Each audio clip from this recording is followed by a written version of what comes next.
আমরা খুব আনন্দিত যে আপনারা আজকে যোগদান করবেন। এই যোগদান আরো 10 দিন আগে যদি হতো আরো বেশি আমরা খুশি হব।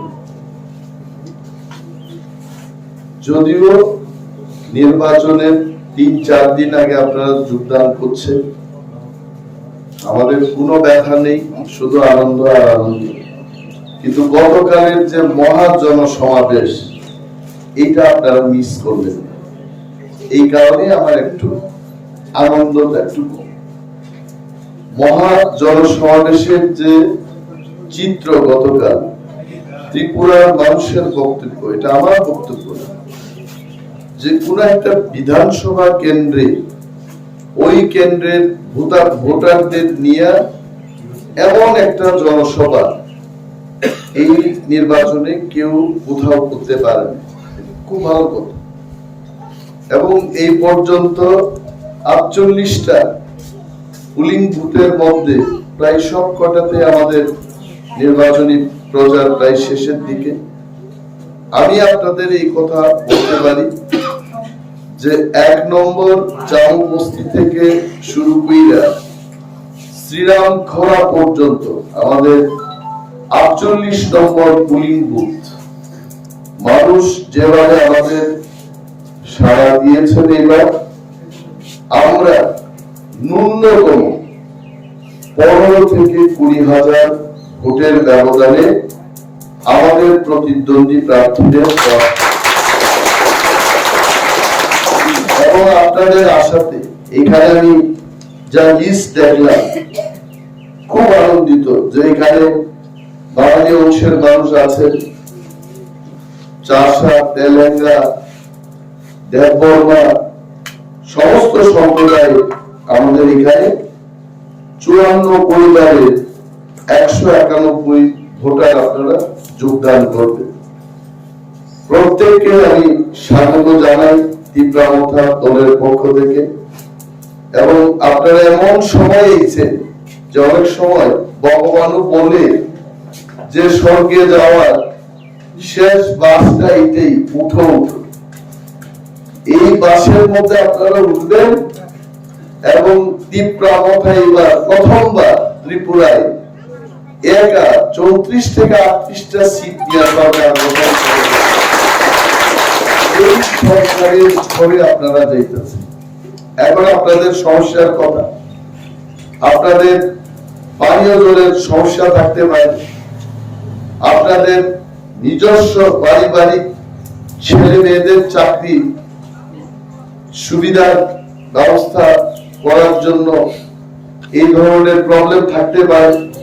সমস্ত প্রবলেম যেটা রাজনৈতিকভাবে ক্ষমতার বলে সরকারের বলে বলিয়ান হয়ে যদি করতে পারি, এই কাজগুলো কিন্তু আমি করব। এবং সরকার যেটা পারবে না, কোন ব্যক্তি বিশেষ যেটা পারবে না, কিছু কিছু সমস্যা থাকে, এটা আপনারা বা আমি নিজেই আমাদের করতে হবে। এখন স্বামী স্ত্রীর ঝগড়ার ব্যাপার, এটা কিন্তু নেতা বাবু, এমএলএ বাবু এটা ঠিক করার বিষয়। এইগুলো ব্যক্তি সমস্যা, এগুলো আপনারা করবেন। কিন্তু সরকার যেটা পারে, আপনার বাড়ির উঠানের সামনে একটা টিউব কল বসানোর ব্যাপার, এটা সরকার করে। আপনার বেকার ছেলে একটা চাকরির ব্যবস্থা করা, শূন্য পদ যদি থাকে, সরকার এটা করতে পারে। কিন্তু এখন কেউ নতুন বউ আনবো, এটা কিন্তু নেতা বা সরকার করতে পারে না, এটা আমাদের জানা থাকে। কারণ মানুষের বুদ্ধির অভাব নাই। পরে দিয়ে আমাদের কইবেন, ওই আপনি তো কচুবাড়ির মার্কেট শেডে দাঁড়ায় কইছিলেন যে আমাদের সব প্রবলেমই সলভ করবেন। এটা কিন্তু সবটাই পারবো না। ভারতবর্ষের সংবিধানের ভিতরে থাইকা যেটা সম্ভব। এখন যদি কেউ আমাদের কয়, আমার এমএলএ হোক, মন্ত্রীর অফিসে গিয়ে যদি কেউ কয় আমার আধা বোতল মদ লাগবে, এটা তো আমি পারতাম, এটা জানি পারতাম। সংবিধানের ভিতরে থাইকা যেটা সম্ভব, এটা আমি করব। তো এলাকা করঙ্গি ছড়া, এই এলাকা আমার কাছে খুব পরিচিতি এলাকা। এই এলাকার অনেক মানুষের সাথে আমার আগেও, এখন না, শুভেচ্ছা বিনিময় হইত। ভালোই হয়েছে, আপনারা সবাই হয়েছে। এবং একটা কথা আপনাদের বলি, এখনো 2 দিন টাইম আছে। আজকে যারা যোগদান করছেন আমাদের প্রিয় বন্ধুরা, আপনারা যারা তীব্রামথায় আইছেন, আজকে থেকে কালকে পর্যন্ত এই 2টা দিন জান প্রাণ দিয়ে, হিন্দিতে একটা কথা থাকে, মৌকা হাত সে ছুটনে মত দো। এই মৌকা মানে এই একটা সুযোগ, এইটারে ব্যবহার করবে। আরো 2 দিনে যদি আমরা পরিশ্রম করি, আরো 50টা ভোট আমরা বাড়াইতে পারব। কারণ বিজেপির বিরুদ্ধে কথা কওয়ার অনেকগুলো কথা থাকে। রেগার শ্রমিকের মজুরি বৃদ্ধি করার কথা করছে না, এটাই কইবেন। তাদের কথা বোমটা তো তারা আমাদের দিকে ফালাইছিল আর কি। এই বোমটারে খালি ক্যাচ কইরা এমনি ফাটার আগে খালি হারার দিকে ফালালি, এরপর আরাই শেষ। নতুন বোমা ফালানোর কোনো দরকার নেই। এরা যে বোমা তারা ফালাইছিল, মিথ্যা বোমা, এটা খালি ক্যাচ কইরা এদের দিকে আবার মারো। এই 340 টাকা মজুরি করবো কই করতে, এটা মানুষের কানে কানে গিয়ে কইবেন। তারপরে তারা কইছিল কি, যারা মেয়ে ছেলে মেয়ে জন্ম হয়, মেয়েদের জন্য বলে একেবারে ফ্রিতে শিক্ষা দিব, কই দিছে এই কথাগুলো কইবেন।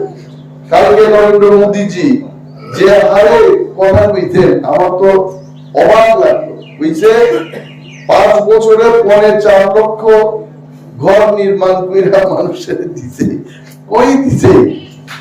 4.5 লক্ষ ঘর দিছে এই 5 বছরে। পাইছেন কেউ এই গরমগিছড়া এলাকায়? আমি 23টা ভিলেজ কমিটির মধ্যে ঘোরাঘুরি করি, মানুষের ভাঙা বাড়ি ছাড়া কিচ্ছু দেখছি না। আর মোদিজি কেউ মনে কই দিছে তাই যে আপনি এটা কথা কন। আরে মিথ্যা কথা কওয়ার তো একটা সীমানা থাকে। বাঘের মুখে বইয়া বাঘের দাড়ি মুছ ফালানি ঠিক নাই। ত্রিপুরার মাটিতে দাঁড়াইয়া ত্রিপুরার মানুষের কথা মিথ্যা কথা কইব, এটা হয় নাই।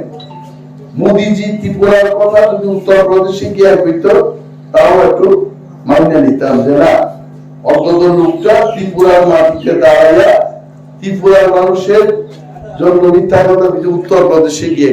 উত্তরপ্রদেশের কথা বলেন না, মিথ্যা কথা আমরা কেউই খবর পাইতাম। মিথ্যা কথা কইতে কইতে এমন জায়গায় তারা গেছে, কালকে আপনার বাড়ির এখানে দাঁড়াই কইব, ये घर में हमने 1 किलो सोना भेजा था, এটা কইব যে এই বাড়িতেই আমি 1 কেজি সোনা পাঠাইছিলাম? আসলে কিছু পাঠাইছিলাম, সোনা তো দূরের কথা, 1 কেজি তুলাও পাঠাইছে না। এই যে মিথ্যা কথা, কালকে একের পর এক মিথ্যা কথা কইতে গেল। আগরতলা আন্তর্জাতিক বিমানবন্দর, এটা নাকি বিজেপি করছে, যে বিজেপি করছে না, এটা সিপিএম এর সরকার যখন ছিল এখানে, ওইখানে কংগ্রেসের সরকার, মনমোহন সিং তখনকার মুখ্যমন্ত্রী মানিক বাবুর স্যাংশন করে দিয়েছিল। আর মোদিজি আয়া কালকে কইতলা হামনে কিয়া। কালকে মোদিজির বক্তৃতা যারা আপনারা শুনছেন, দেখবেন বক্তৃতার মধ্যে কোনো জোশ নাই। আগে মোদিজির বক্তৃতার মধ্যে একটা তুফান টাইপের একটা স্পিড ছিল। কালকে দেখি কেমনে ইনজেকশন মাইরা না আস্তে আস্তে বলতে টাইম জানেন যে আগামী 16 তারিখ ত্রিপুরার মানুষ যখন আঙ্গুল টিপ দিয়ে ভোট দিব, বিজেপির কাপ চাকরি করতে শেষ। আরে সরকারি পোশাক পরা যতজন ডিউটি করে আমরা জিগান না, এরা সব জানে। এরা দম দুইরা বই দিচ্ছে। একটা আছে চিড়িয়াখানাতে সিংহ টিংহ রাখে, অনেকে ভয় পায়। এই সিংহরে ভয় করতে দাঁত দাঁত ফালাই রাখছেন, চেহারা দেখে মানুষের ভয় পায়। এরা ভয় পায় দাঁত গেছে, চেহারাটাই সিংহ বিজেপি। কতজনে বাইক বিক্রি করতেছে, এখন বলে আজকে খবর পাইলাম আইতে আইতে আগরতলায় 20,000 টাকায় বাইক বিক্রি করতেছে। এটা কার বাইক? বাইক বাহিনীর বাইক। এরা জানে যে বাইক রাইকা বিপদ রাইকা কোনো লাভ নাই।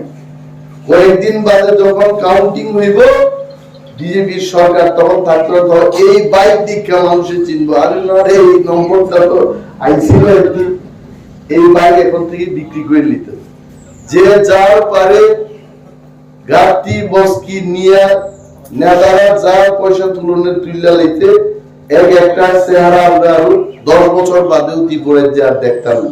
তারা কিন্তু প্রস্তুত, যে যার পারে ভাগবো এখান থেকে। এটা রাজনীতি না। রাজনীতি করতে গেলে এখানে আমাদের জন্য এখানেই কাজ করতে হবে। হিমন্ত বিশ্ব শর্মা আসামের মুখ্যমন্ত্রী, এই লোকটা যায় মিথ্যা কথা কেন কইতো না? নির্বাচন শেষ, সে যাইব আবার 18 সালে কত মিথ্যা কথা কইছিল, ছেলেরা পেটে তো হাম নাকি দিয়ে দেঙ্গে কইতো 6 লক্ষ। তার তো জিহ্বা শক্ত, সে আমাদের মতো ছেলেরা বেকার কো হাম রোজগার দেঙ্গে এবং কইতে পারে না লোকটা, তার জিহ্বাটা শক্ত। ছেলেরা পেটে তো হাম নাকি দিয়ে দেঙ্গে কই দিছে, কই দিছে আইবো ওই আসাম বাড়ি বাজারে বলে আইবো। দেখেন আপনারা মানুষের প্রতিবাদ করব। হিমন্ত বিশ্ব শর্মা কইছে ঘুমাকে বলিয়ে কি কি কইলো তো তখন আমরা ব্যারিকেড সৃষ্টি করে ঢুকতে দিয়েন না, এখন ব্যারিকেড সৃষ্টি করেন লোকটা আইবো। এই লোকটা কত মিথ্যা কথা। সুতরাং আপনাদের বুঝতে হবে আমাদের জন্ম ত্রিপুরায়, আমার জন্ম আসামবাড়ি কেন্দ্রে। আমি এখানে মিথ্যা কথা কইলে কালকে আপনারা বাজার হাটে পাইবেন আমার কিও আপনি দেখি এটা কইছিলেন, আপনি কেন এটা করলেন না? জনগণের একটা অধিকার আছে। কিন্তু এই রাজনাথ সিং, অমিত শাহ, নরেন্দ্র মোদী এটা কি এখানকার লোক নেই? সব হেমা মালিনী শুদ্ধাইছে এখানে। হেমা মালিনী আইলে কইবেন বক্তৃতার দরকার নাই, নাচ দেখান, নাচ সিনেমার গান লাগাবেন। তারপর কেউ ধর্মেন্দ্র সাহিত্যে কইবেন কি কি বিয়ে হেমা মালিনীর কি নাম আছিল? হ্যাঁ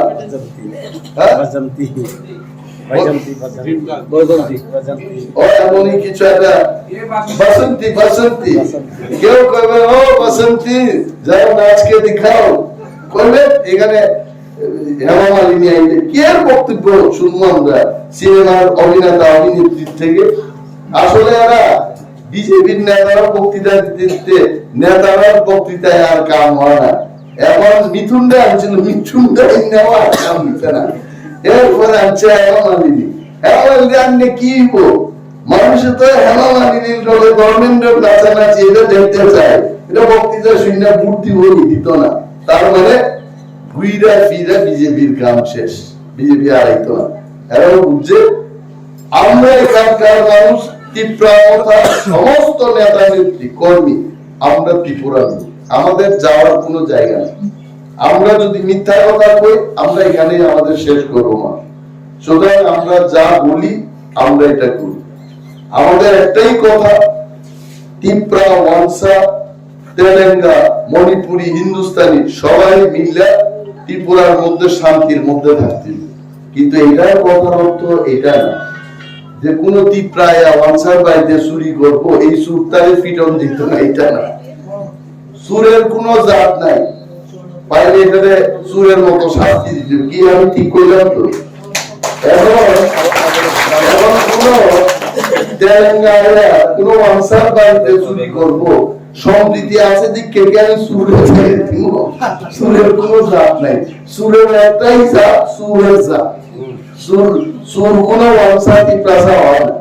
তো এটারে ভুল ব্যাখ্যা করি না। মানুষের পরে বাছাই ভাই তেল আটকে মারছে, আমরা এখানে রাস্তা আটকে দেবো, এটা ভুল।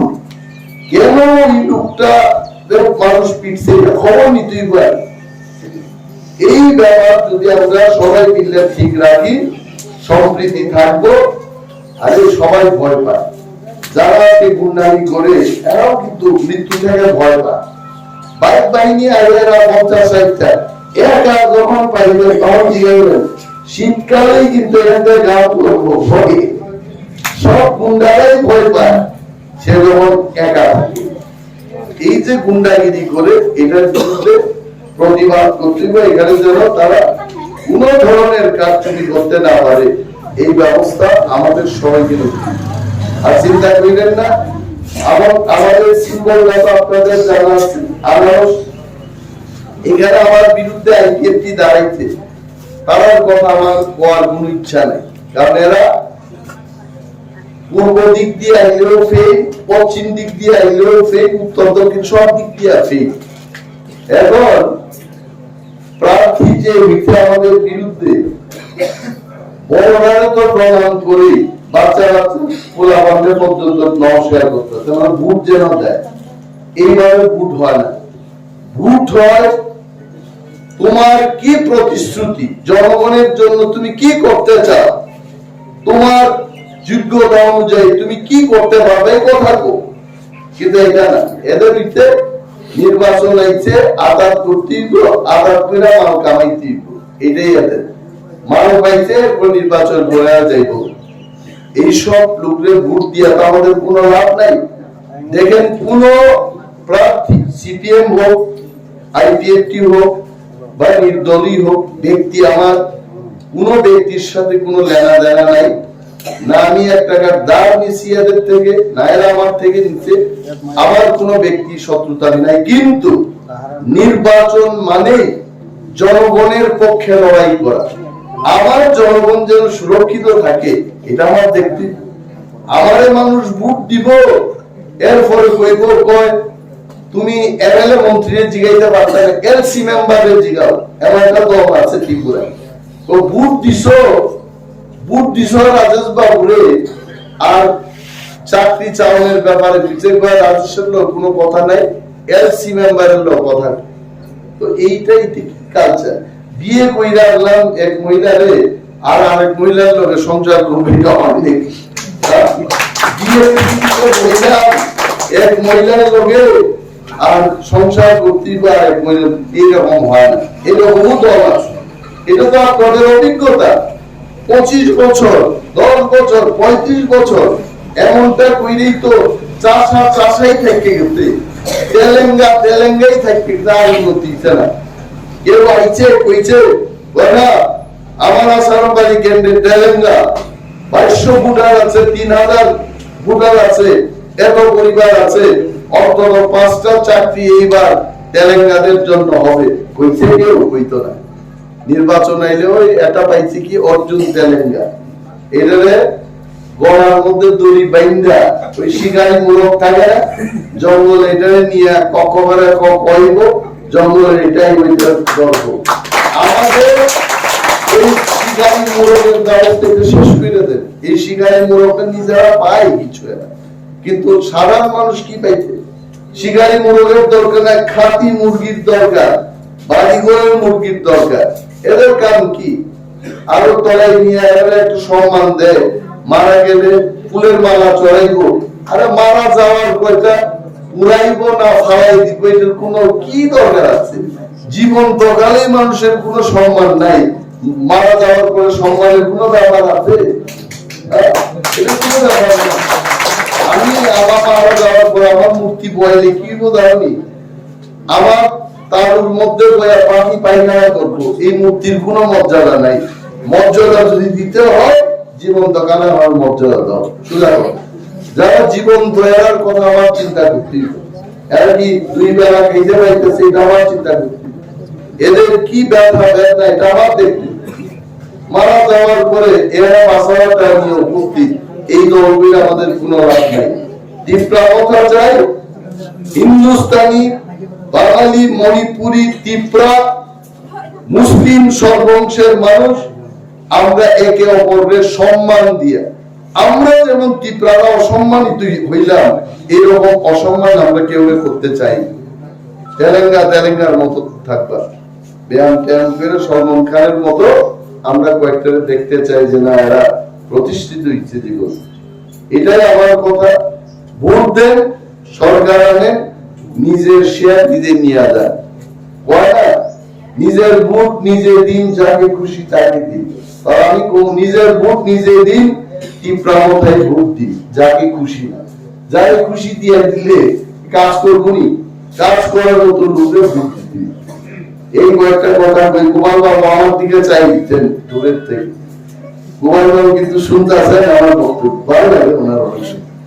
তো সবাই আবার ধন্যবাদ জানাই, শুভেচ্ছা জানাই।